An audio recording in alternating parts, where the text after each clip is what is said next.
चला तर विद्यार्थी मित्रांनो, आज आपण मुद्रा चित्र पाहणार आहोत. तर मुद्रा चित्र हे तुम्हाला मी मागे पण दाखवलं होतं बघा.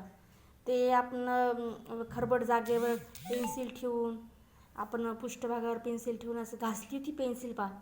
त्याच पद्धतीचं मुद्रा चित्र हे पण आहे, पण हे थोडी टाईप वेगळी आहे. तर हे कसं फुंकीचं आहे पहा. आता एक आम्हाला असं एक 15x10चं आम्हाला हे दिलं होतं, माप दिलं होतं. तर त्या मापामध्ये काय केलं आम्ही, तर पहिल्यांदा काळा कलर घेतला आम्ही, पोस्टर कलर, आणि तो असा ड्रॉपने टाकला खाली. आणि त्यानंतर मी फुंकी मारली. हे बघा, ही फुंकी आहे. ते ड्रॉप्स टाकले मी आणि फुंकी मारली आहे. फुंकी मारून मग ब्लॅकची झाल्यानंतर मी थोडासा ग्रे पण त्यामध्ये यूज केला पाहिजे. इकडे थोडा केला, इकडे थोडा केला, बॅलेन्ससाठी. हे बघा, आणि इकडं थोडंसं आहे. असे ग्रेचं काम कमीच आहे, पण ब्लॅकची फुंकी आहे, ग्रेची पण फुंकी आहे.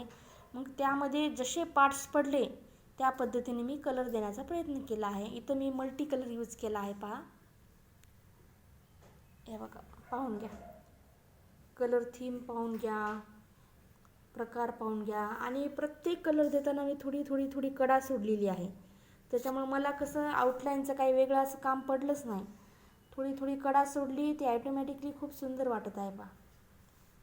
फुंकीचं प्रिंट बनवू शकता तुम्ही हे. चला तर मग लाईक करा, शेअर करा, सबस्क्राईब करा. Bye bye.